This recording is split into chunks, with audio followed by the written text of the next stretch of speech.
Good evening. I'm glad you're here. We are in a teaching series from the book of Acts that we've called Church Blueprints, and each week I'm trying to draw out of the text those aspects of the church that we find in the book of Acts that we can translate into the 21st century so that we can find the model of what the church is meant to look like. I read an article several years ago in the Dallas Morning News about a church, if you will, church with quotation marks, a church for atheists. They advertised themselves as the church for the unchurched. And it was very fascinating because there was one in Dallas and then there was a spin-off congregation in Houston. And both of these atheist congregations had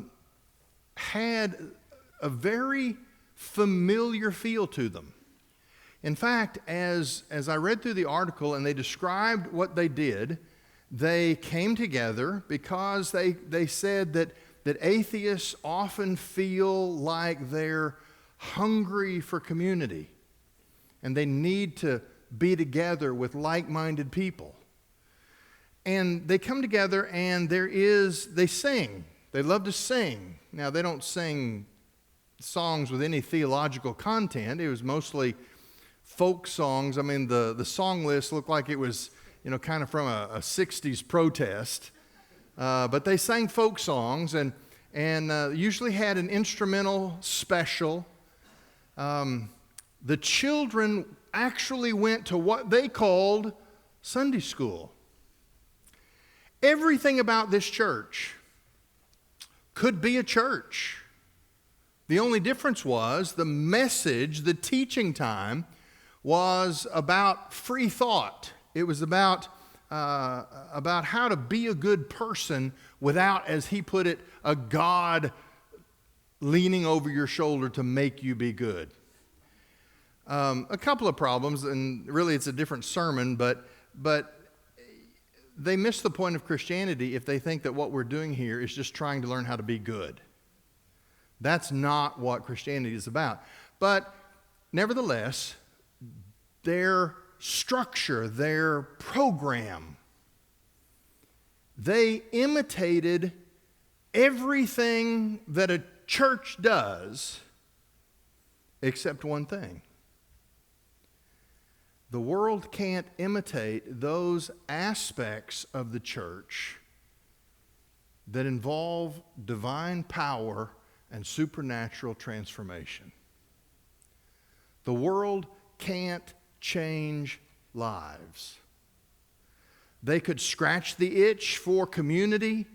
They could fill that void of fellowship that they wanted. They could sing together. They could have all of those things that they had the impulse for, not realizing that impulse is hardwired in us because we're created in the image of God, and that impulse is never fully satisfied until we find the object of worship. Everything about what they did could have been in any other church, except that they couldn't imitate the supernatural. As we've been looking at characteristics of the first century church that are necessary to have a biblical church in the 21st century, we've looked at several things. Tonight, I want to look at the characteristic that I've called signs and wonders. That aspect of what happens within the body of Christ that no one except God can take credit for. That element of who we are that requires something outside of ourselves. We've been in the second chapter of Acts. Let's pick up there and finish this chapter, and then we'll break into the early parts of Acts chapter 3. We saw last week Peter's sermon, Biblical Proclamation, another necessary characteristic of an authentic church. In chapter 2, beginning in verse 42, we have the closing verses of this chapter as a summary. Remember, in the first verses of chapter 2, the Pentecost miracle. The Spirit comes and fills the believers. They break out in an evangelistic impulse. They begin to share their faith. Peter stands up and preaches, probably as do the other disciples around the city. 3,000 people are added to the church in a single day. Well, here we have the summary, the consolidation of that gathering of new believers. The chapter closes beginning in verse 42 by saying, they devoted themselves to the apostles' teaching, to the fellowship, to the breaking of bread, and to prayer. Everyone was filled with awe, and many wonders and signs were being performed through the apostles. Now all the believers were together and held all things in common. They sold their possessions and property and distributed the proceeds to all as any had need. Every day they devoted themselves to meeting together in the temple and broke bread from house to house. They ate their food with joyful and sincere hearts, praising God and enjoying the favor of all the people. Every day the Lord added to their number those who were being saved.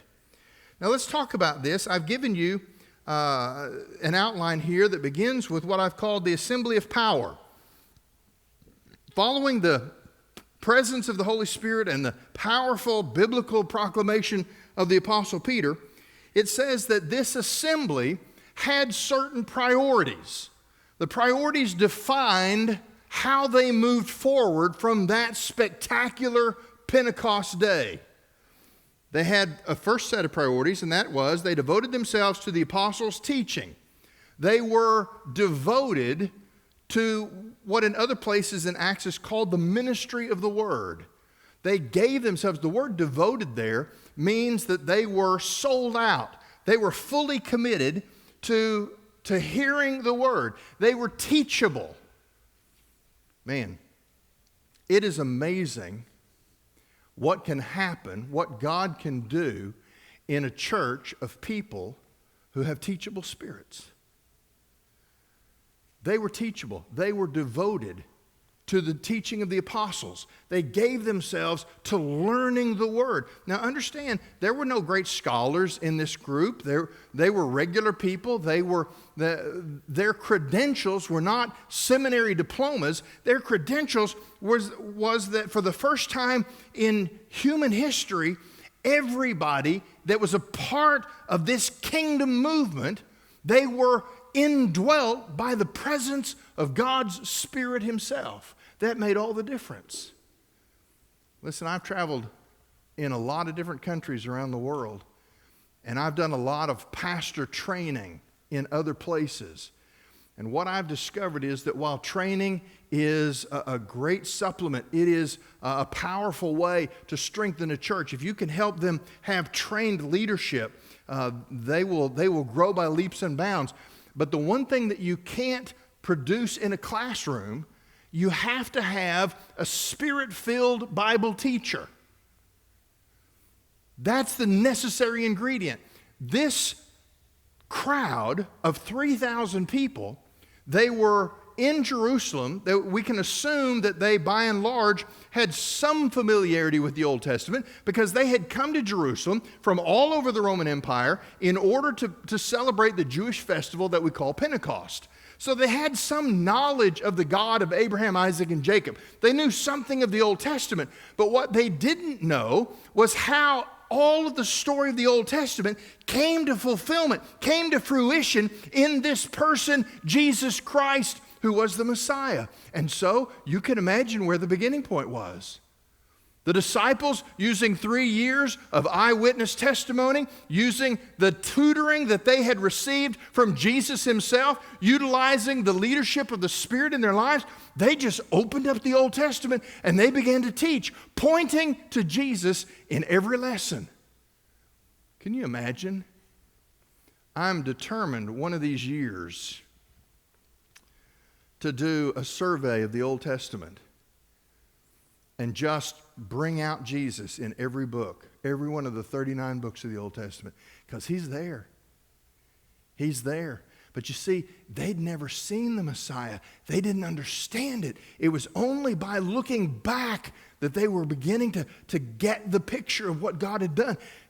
we had a Seder meal, a Passover meal here a couple of years ago, and it was led by a guy from Jews for Jesus, and he was a born-again believer, but he had grown up in a Jewish family, and he's explaining the elements of the Passover, and he's talking about how even the stripes on the matzah crackers represent the stripes on the back of the Savior as he was whipped on that night before the cross. Every element, every detail of the Passover was a picture of Christ.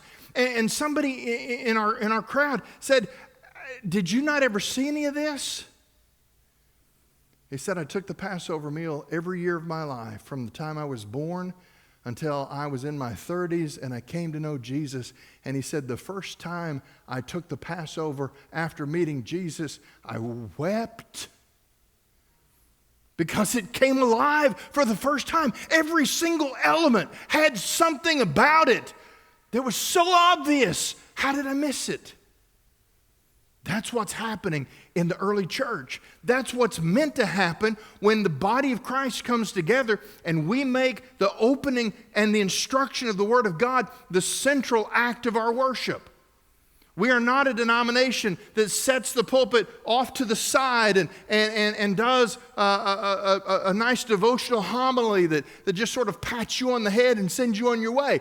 The central act of worship for us is to open the Word of God and to dig into it, because the Spirit gives us what we need if we have teachable spirits to make us who we need to be. That's a necessary element of the church. The early church was devoted to Bible teaching. They wanted to learn. They wanted the Word to be implanted in their hearts.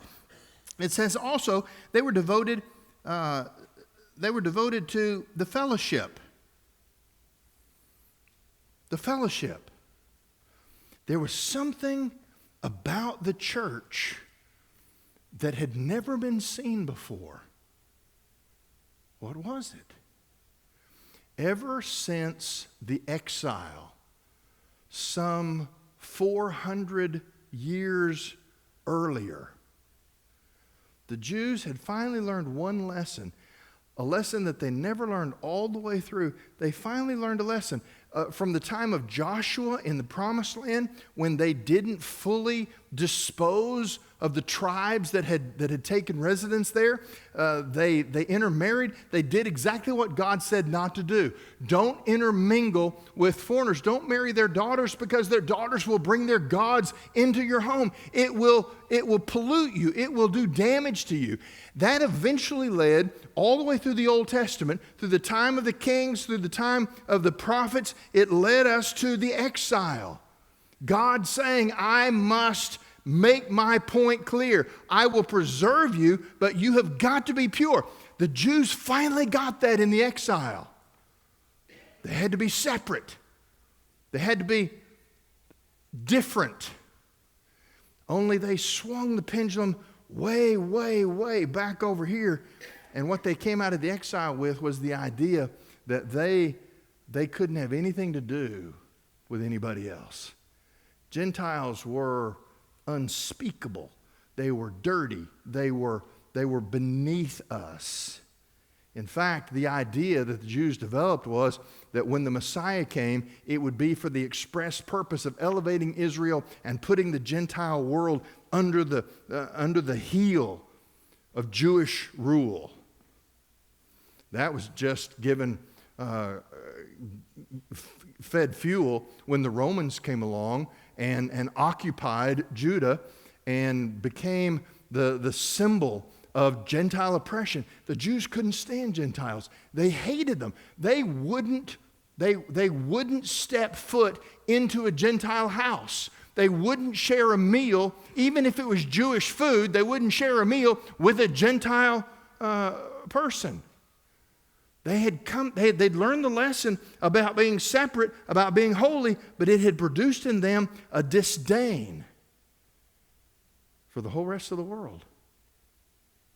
And then the Spirit came and birthed the church. And the church did something absolutely remarkable. It became something entirely new. something that included both Jews and Gentiles, and they became family. They were drawn to each other. They shared meals. They shared life. They were devoted to the fellowship, the community of faith. It is a key piece of translating the first century church into the 21st century. Now, listen, these first two priorities go together hand in hand, because you can't have a biblically faithful community that is not devoted to the teaching of God's Word.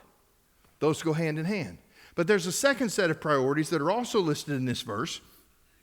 They devoted themselves to the apostles' teaching, to the fellowship, and then to the breaking of bread and to prayer, both public and private. That is, these I would call the priorities of worship. They were devoted to what we would, to use our language, we would call them the ordinances of the church, and the public and private moments when the church does its battle in prayer. And so, this was the key to what began to happen. They were an assembly of power because the Word was central.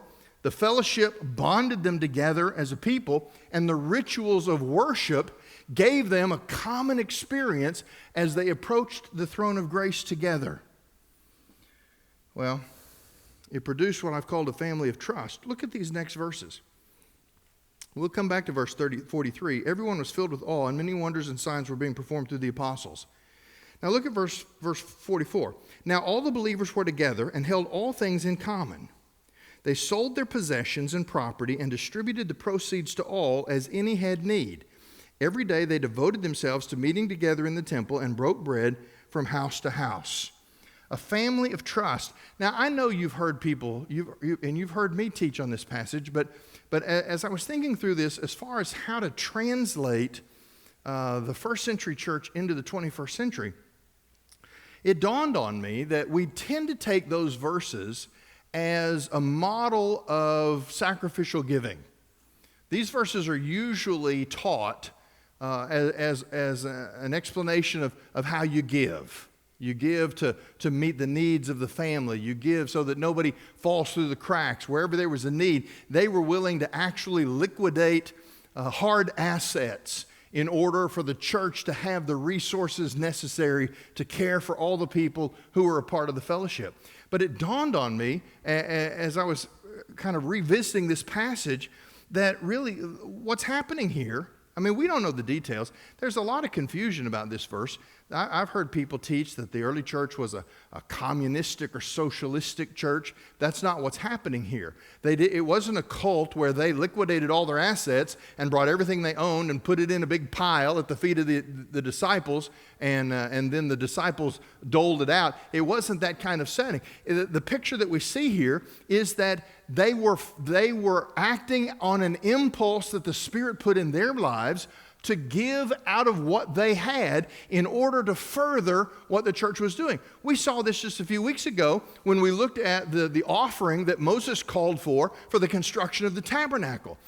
How many times in Exodus chapters 35 and 36 does Moses come back and say, let everyone whose hearts are moved, let everyone whose spirit is moved within them. The common theme all the way through that offering that Moses proposed about the tabernacle was that it was not a bill. It was not a series of dues that were imposed on the people. It was an invitation to participate given to those whose hearts were moved by the Spirit of God in them. That's the characteristic of the giving patterns of the early church.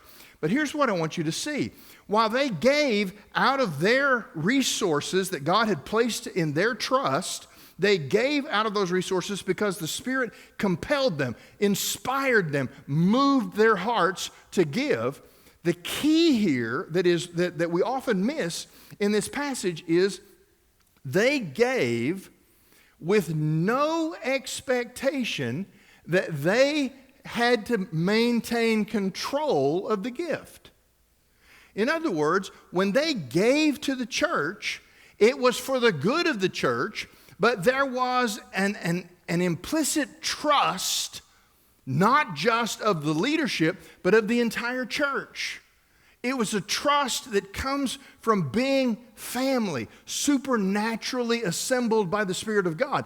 They trusted that those in need, that those needs would be met. They trusted that those responsible would do the right thing.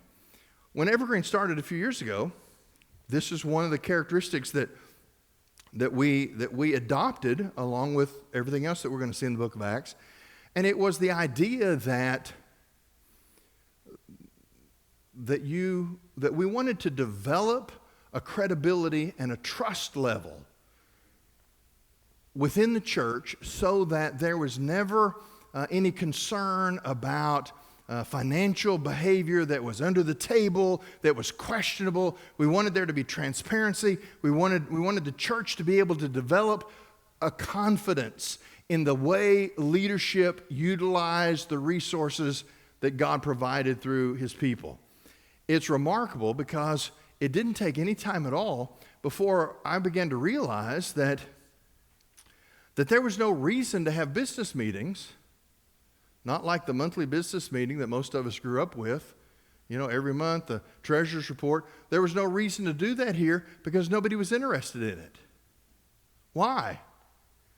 Because they weren't concerned that somebody had to be a watchdog over the leadership to make sure that everything was being done just right. It is a supernatural thing that happens in a church when they give themselves to the teaching of the Word. They allow that Word to be implanted. They give themselves to the shared life of the fellowship. They give themselves to the priorities of worship. And all of that results in a willingness to trust across the family the people who make up the church.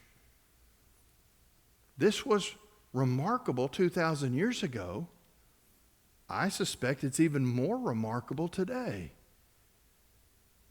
Can you imagine what God will do with a church that has a trust level that sets aside fear and worry about whether everything is being done just right? You say, well, who is watching the pastors? Listen, my boss is tougher than your boss. And when we understand the way God intends to lead the church, you have to understand I'm more scared of answering to God for mismanagement of this body than I am of answering to you. It provides a trust level that is only conceivable within a family. Well, I've called this an oasis of transformation, but I want to go back and just look at verse 43 very quickly. It says, everyone was filled with awe, and many wonders and signs were being performed through the apostles. There are some things in the early church that are not reproducible. For example, Pentecost itself.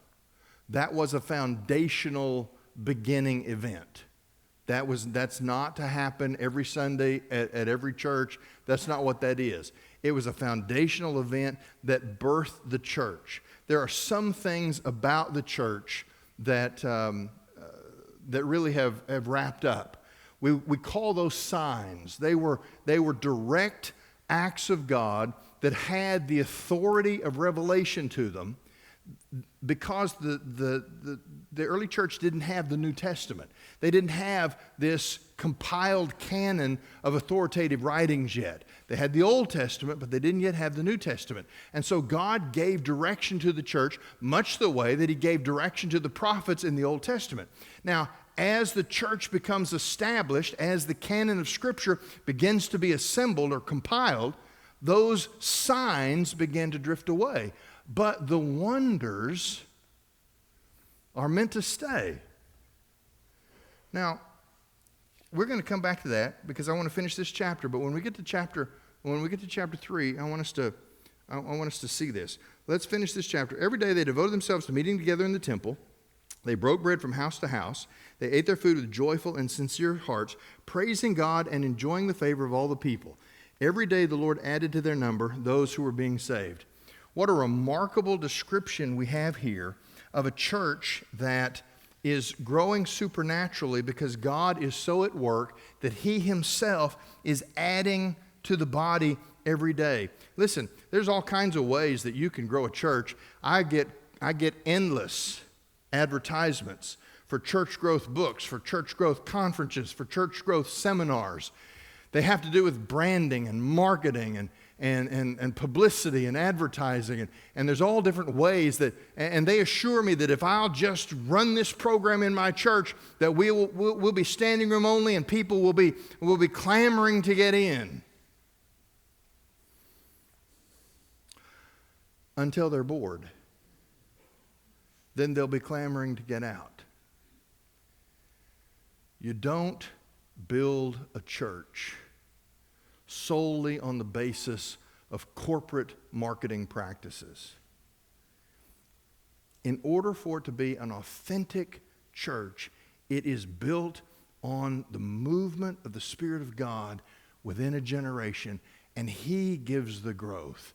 What happens when God changes somebody's life and then brings them and puts them in a church like Evergreen? He gives us responsibility to teach them and disciple them, to instruct them in all the things that Jesus commanded.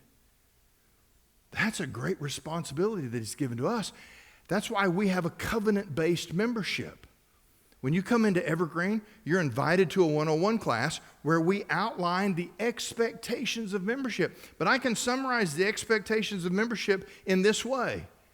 You give us permission to step in and meddle in your life. And you take the responsibility to step in and meddle in our lives. You see, that's what family does, only in a good way in the church. All right? Now, we'll come back to verse 43 in a minute, but let's read the opening verses of chapter 3. I want you to see this oasis of transformation. Verse 1, Now Peter and John were going up to the temple for the time of prayer at 3 p.m. A man who was lame from birth was being carried there. He was placed each day at the temple gate called Beautiful, so that he could beg from those entering the temple. When he saw Peter and John about to enter the temple, he asked for money. Peter, along with John, looked straight at him and said, "Look at us." So he turned to them, expecting to get something from them. But Peter said, "I don't have silver or gold, but what I do have, I give you. In the name of Jesus Christ of Nazareth, get up and walk." Then, taking him by the right hand, he raised him up, and at once his feet and ankles became strong. So he jumped up and started to walk, and he entered the temple with them, walking, leaping, and praising God. And all the people saw him walking and praising God, and they recognized that he was the one who used to sit and beg at the Beautiful gate of the temple. So they were filled with awe and astonishment at what had happened to him. Let me talk to you about miracles. This is where Baptists get real uncomfortable. We're so scared of the Holy Spirit because we live in Tulsa, Oklahoma. I mean, this is the capital of theological crazy. I'm just saying. And we have swung in the opposite direction because we've seen those moments, those places where the Spirit was really embarrassed by the behavior of His people. And so we backed off like good evangelicals, and we said, boy, we don't want any of that. We don't want any part of that. Do you realize that the answer to theological craziness is not to come over here and camp in theological dryness? The answer is to find out what the Spirit intends and be right there where God's at work. Let me show you what I mean. Let me make some affirmations here about miracles. First of all, I believe that miracles are an unexpected intervention into nature. Oral Roberts used to say, expect a miracle. Here's the problem with that. We shouldn't expect God to act in miraculous ways according to what we think should happen. Too often, our Pentecostal brothers get wound up because they expect a miracle, but they expect God to do what they think He ought to do. The common experience of miracles throughout the New Testament is that they tend to happen in ways that display divine sovereignty and don't take much consideration into the account of what we want to happen. We believe that God answers prayer, but miracles take place when God acts outside the realm of our normal thought processes. I believe that while those interventions are most generally unexpected, God is free to do whatever He decides to do.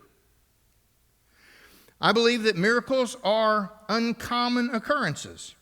On one hand, miracles are rare. Even in Scripture, they're rare. We say, well, Jesus went around doing miracles. You know, there's a lot of miracles Jesus didn't do.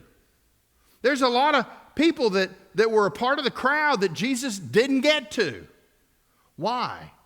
Because miracles were never an end in and of themselves. They were always a means to make a point that was for something that was larger.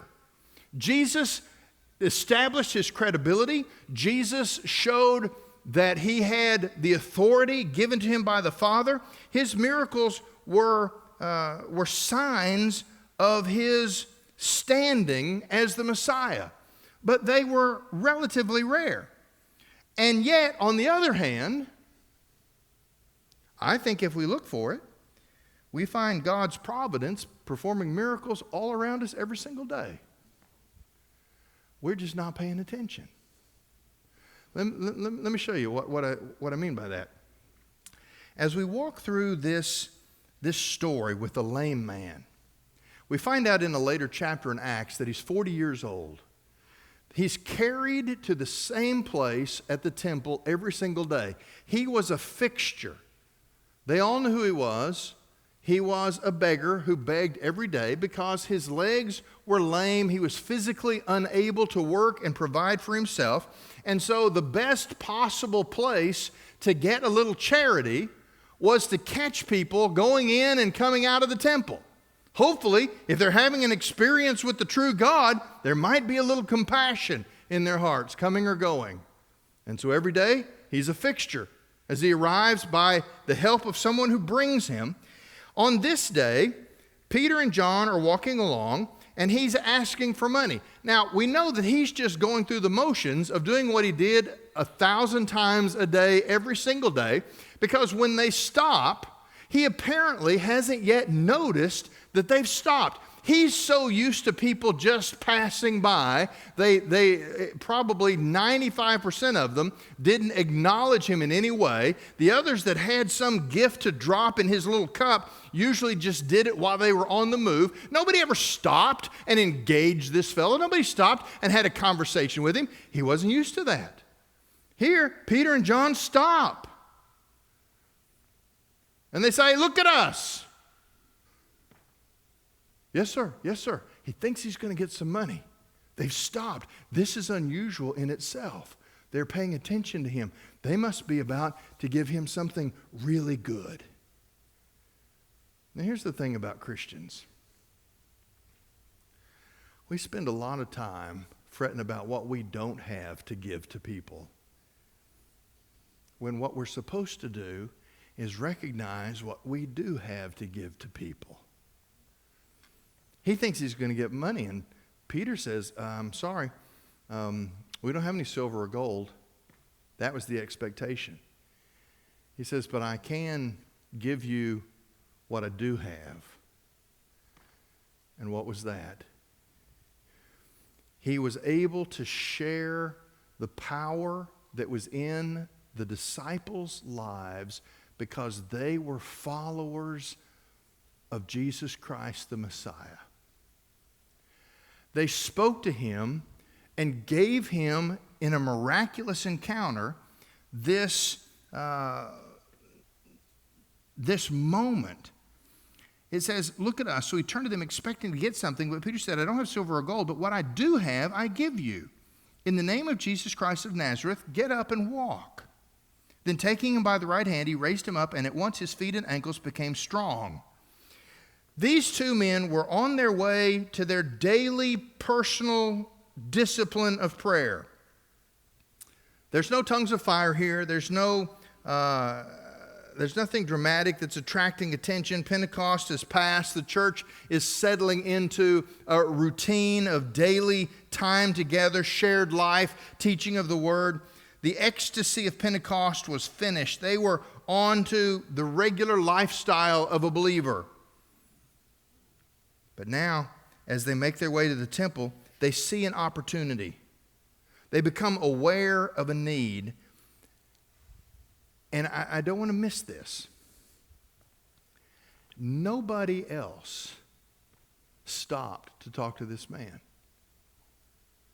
How do we know that? Well, they may have paused briefly while they dropped a coin or two in his cup. But he was taken by surprise at their attention. Here's what's happening that I don't want you to miss. Peter and John, the church is exploding. They're busy pastors. Let me tell you, I can relate to the schedule of a busy pastor. But for everything that they were doing in what was overnight a megachurch, they didn't lose contact with the world outside the church. Oh, man. Maybe we don't see more miracles because our eyes are not open to see the need for miracles. Had Peter and John ever walked past this beggar before? Almost 100% certainty. But on this day, by an impulse of the Spirit in their hearts, they stopped because they saw a need here that the Spirit gave them an impulse to meet. They didn't fret about what they couldn't give. They gave what they could give. Who lives on your street? Who works at your company? Who shares activities with your children? Who do you sit next to in the stands when you go to soccer games? Are they just extras that come and go because we're caught up that we're the main characters in our story and everybody else just sort of fills the background? Or are there needs that we can notice and be open to the Spirit saying, you can do something to transform this life? You say, well, I can't be used to raise up a lame man to walk. Well, you can't unless the Spirit has that plan for you. But it begins with maintaining contact with the real world. The beggar was an inconvenience to most people. He was just in the way. But Peter and John saw a testimony waiting to happen. Wow. A testimony waiting to happen. I asked a guy one time, he was talking about his boss, and he was not talking about him in a polite way. I said, you ever invite him to church? He said, nah, he wouldn't come. He's not a church kind of guy. Oh. So you know him so intimately that you can say no for him. You can turn down an invitation to church even before you offer it. Well, no, that's not what I'm saying. Oh, yeah, I think it is. I said, why don't you why don't you just risk it? Why don't you just go say, hey, listen, I go to this church, and if you're ever free on a Sunday morning, I'd be happy to meet you there and sit with you. I'd love for you to come to church with me sometime. You know what? Next Sunday, his boss was in church. Why? Because somebody took time to ask a hard-headed, cranky old guy, instead of assuming that he wasn't a church kind of person. Listen, we got to maintain contact with the real world. They're not just extras filling the space around us. We have to know where the needs are, and we have to know what we have to give. God never asks us to give what we don't have, but he expects us to give out of what he has given us, always in the name of Jesus. Miracles began to decrease during this era, but spiritual wonders were increasing. What do I mean by that? There's less and less stories of lame people and blind people being healed, but there's more and more stories of thousands of people being transformed from death to life. They're leaving the kingdom of darkness and they're being adopted into the kingdom of light. It's eternal transformation taking place. That should be a characteristic of every church. Say, well, I'd like to go to a Pentecostal church. I'd like to see some miracles. Were you here a couple of Sundays ago? When we had some scheduled baptisms, one of our young men jumped up and said, I need to be baptized too. And we had an unscheduled baptism as we led him to the Lord right there in the middle of a service. Wow, listen, that threw off our time schedule a little bit. We hadn't figured that into the flow of the message. But folks, that's a spiritual wonder. When the Spirit of God takes somebody and we get to watch a birth. You ever seen a physical birth? You ever had that bittersweet privilege of being in the room when it happens? Both the best and worst thing I've ever been through. I know, it was worse for you. But that's what it is when somebody comes to Christ. It's spiritual birth.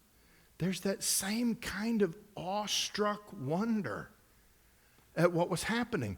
This guy was healed, but the key is that everywhere the church was going in Jerusalem, people's lives were being changed by the presence of God that was being communicated through the church. It was an oasis of transformation. They were inviting people in, and the people were coming because they saw life change happening there. Why do you think people want to come to Evergreen? Oh, we have great music. Oh, we have good Bible teaching. Oh, we have a wonderful campus and a beautiful building. No, you know what? You know why they come here? Because they're hoping that they'll be different when they leave. They're looking for God to show up and make himself known. How does God do that? Well, he assembles a body of people and he gives them a hunger for his word. And he gives them a commitment to family life and trust. He gives them hearts that are moved to contribute resources so that the kingdom can be advanced. He gives them a love of worship. And he gives them eyes to see people we don't know. You know the best thing I hear from people who come to this place? I want to commend you for this. The best compliment I get is not about the preaching. It's not about the music. It's not about what happens on the stage. The best compliment I get is when people say, man, people just made me feel at home. When was the last time you saw somebody you didn't know and you introduced yourself? Now here's what the devil does in this moment. As a church grows, like ours is growing, we get large enough that we get to the place where the devil says they probably have been going here for years. You know, you're going to embarrass yourself if you go up and introduce yourself to that person, because chances are you've already met them before and you don't remember. He whispers that in our ears all the time. And so we pull back because we don't want to be embarrassed. You know what? They don't remember your name either. Just march up to them and say, hey, listen, if we've already met, then I want to apologize in advance, but I'm not sure what your name is, and I just wanted to introduce myself. And if they say, well, this is my first time here, boom, then you're right, you're good to go. You say, well, I want to, can I sit? Would you like to sit with us? Would you like to go out to lunch with us after church? Would you like to go to my Bible study class after we get out of worship? When was the last time you broke outside of the circle? See, we sit in the same chairs. Somebody told me one day, they said, man, you're pretty good at recognizing people when they're wearing masks. The first service on Sunday mornings, a lot of people wear masks. So you're pretty good at recognizing people while they're wearing masks. I said, well, it's pretty easy when they're always sitting in the same chairs they've always sat in.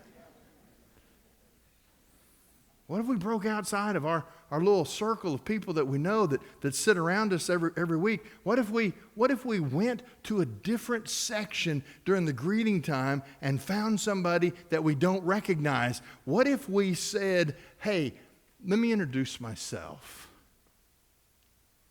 You might be the very avenue through which the Spirit of God makes a connection that brings somebody from standing on the edge, wondering what's going to happen here, to come into the heart of what God is up to so that they can experience transformation. It's not hard to invite somebody to church. It's not hard to introduce yourself to somebody that's already come to church. It's not hard to go to a family reunion and meet the family members you haven't met before because you know you already have a connection. That's what we do here. One of the things coming out of the pandemic, I read an article by Tom Rainer, and he was telling me all the ways the church is going to change because of the pandemic. I'm going to talk to Tom one of these days because he's wrong. The church is not shaped by the times. The church is eternal. It's shaped by Scripture. But he said, we're going to quit welcoming people. We're going to quit greeting. People aren't going to shake hands. They're certainly not going to hug. I disagree. I think that one of the results of this pandemic is we're raising up a generation of people who are going to be deathly afraid of human contact. And yet, we are created for community. If the devil can make us afraid of each other, if they can make us afraid to be in a room with somebody that we don't know, and we don't know where they've been, and we don't know how dangerous they are because they're asymptomatic super spreaders, let me tell you what's going to happen. The church is going to be the only place left where somebody that lives by themselves and hasn't had human contact all week long can come on a Sunday morning and get a hug and a handshake. That's precisely what the church is going to do. It's going to be a high-touch atmosphere in a socially distant world. Don't be afraid of people. When they're on this campus, they're here because God has moved in their hearts in such a way to bring them here. Maybe you'll find a believer who will become the greatest friend you've ever had in your life. Maybe you'll find a seeker who just needs somebody to encourage them to come and participate and to sit with you. This is who we are. Those are miracles, spiritual wonders that take place. I finished this outline by talking about a fellowship of astonishment. Look at these verses. In verse 43, it says, everyone was filled with awe, and many wonders and signs were being performed through the apostles. Not by the apostles, through the apostles. Every time they give credit to God. Every time. Peter doesn't say, hey, I'm going to start a healing ministry. He says, I'm going to introduce you to Jesus, and Jesus does amazing things. Verse 43, everyone was filled with awe. In verse 47, it says they were praising God and enjoying the favor of all the people. That is, the church had a positive reputation in the community, even though it was only days or weeks old. It was already the talk of the town. Look at this. They see this man walking, leaping, and praising God. All the people saw him walking and praising God, and they recognized that he was the one who used to sit and beg at the beautiful gate of the temple. So they were filled with awe and astonishment at what had happened to him. What's being described here? What's being described is that the church was a fellowship of astonishment. It was a place where the activity of God in the lives of real people was so put on display that everyone was stunned by what they were seeing unfold before their very eyes. The very words suggest an impact that left people dumbfounded with amazement, shocked by the changes that they saw. Why did God choose to heal this particular man sitting by the temple? Because he'd been sitting there so many years that there was no mistaking that God was up to something, because everybody knew who this guy was.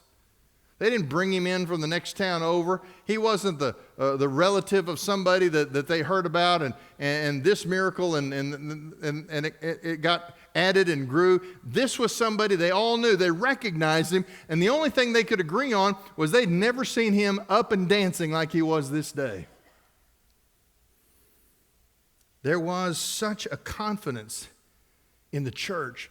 Nobody denies this miracle. Notice that we're going to see in the next chapters that Peter and John end up getting arrested because they're causing such a stir. But even their enemies don't deny that there are miracles taking place, that there are changed lives. No one could ignore the church in Jerusalem.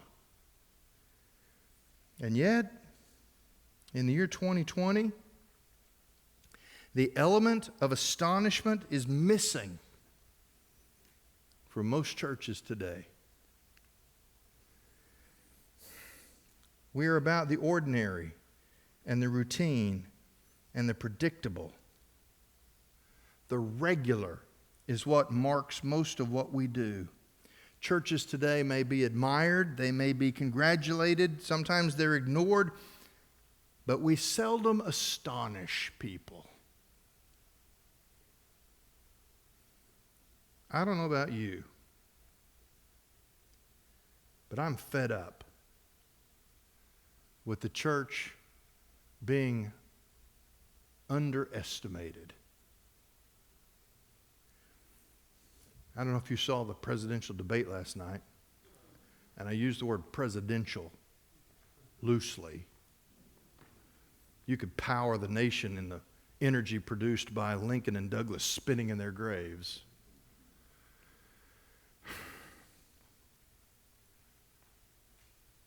If last night taught us anything, it taught us that this country is not going to be saved by our politicians. I don't care which party you're in. I don't care who you vote for. I'm going to vote, and I'm going to vote with 100% enthusiasm, as much of it as I can muster. I'm going to do my part because it's a part of my citizenship. That is not the solution to our problem. The solution to the declining state of this nation is we've got to rediscover how the church can be the church. We got churches on every street corner in this city. Well, I take that back. We have church buildings on every street corner in this city. But a church, like what we see in the book of Acts, is a place where they're devoted to some priorities that shape the kind of people they become. Those priorities of the Word of God, of worship, of family and fellowship. They shape us until we're a people who are willing to be used by God to touch the world around us. And when God comes into the lives of people through us, signs and wonders through the apostles, when God is so able to work with us, when we're so teachable and available that He can work through us, and He does spiritual wonders in the lives of the people that we cross paths with, that's the day that this city will sit up and go, what is happening at that place? I know that guy. He's different. I know that family. They live on my street. They've been changed. They're not like they used to be. Something is going on. They see spiritual wonders and they take notice. They were filled with awe and astonishment at what had happened to him. Well, Peter sees the opportunity and he stands up and preaches. That's the rest of chapter 3. Here's every preacher's dream. They were running to find out about this man's changed life. And Peter was able to deliver a message from God because the people who needed to hear the message were flocking to where he was. I've read this before. It's one of my favorite excerpts from the ancient church. I know you've heard me read it, but I want to read it again because it so captures what the early church was and what I think we need to be in the 21st century. It's an anonymous letter to Diagnotists. You've heard me read it before, but let me read this portion of it again. He's describing this strange creature called a Christian. And he's observed them, and he's studied them, and he doesn't quite know what to make of them. But this is his description.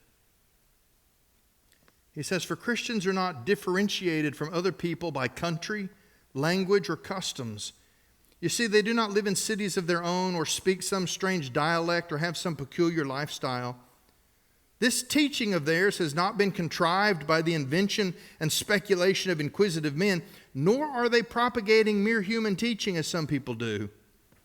They live in both Greek and foreign cities, wherever chance has put them.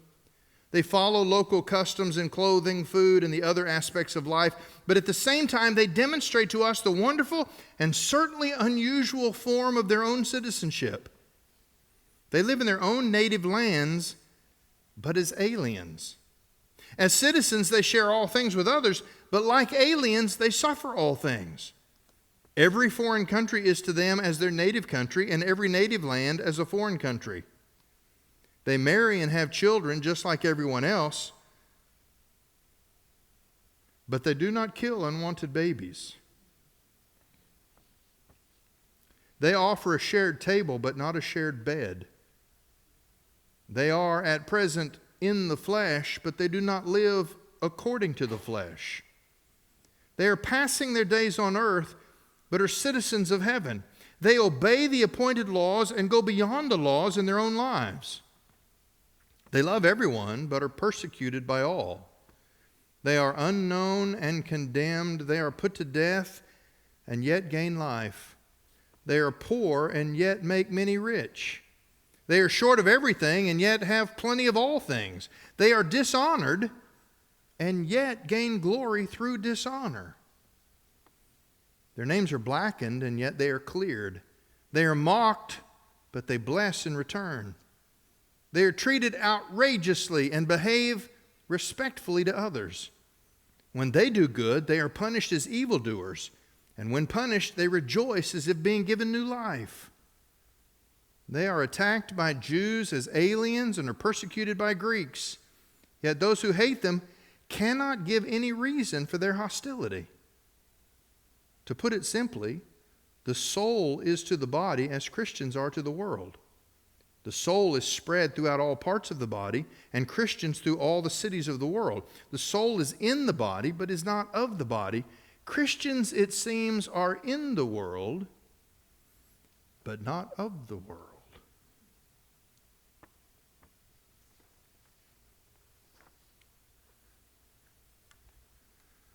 To live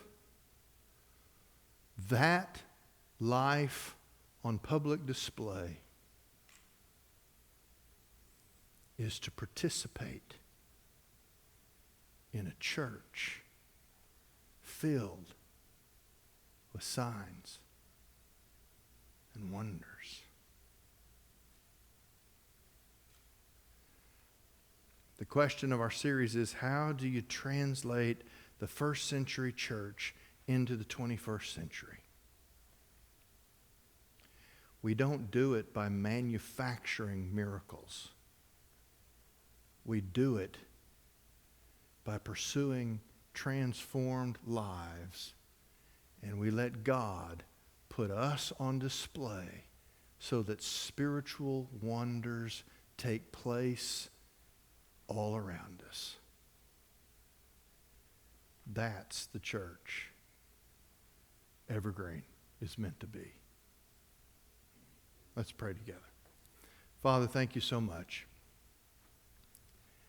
Your word is stunning in its honesty, in the example that is preserved for us in the book of Acts. Father, as we see the characteristics of a true church, we are so inspired by who we want to be. Lord, let the people called Evergreen bear the marks of the first century church. Let us give ourselves to the priorities of those early Jesus followers. Let us be characterized by the very things that set them so apart from their culture. Father, I don't know everything that's happening right now in America, but I do see that you are making it easier for us to stand apart and be visibly different than at any point ever before. Lord, find us faithful to do just that. Put us on display. Give us the courage to be a people who are observed, who are measured. And even when the culture around us is hostile to who we are, let us walk in the confidence that we are, in fact, the children of God. Let us have eyes to see eternity everywhere we look. Put your providence on display, not only for us, but for this generation. And Father, bring spiritual awakening to our land. Bring revival to your church. This is our prayer. We pray it in the name of Jesus, in the power of your Spirit, before the throne of grace. In Jesus' name, amen.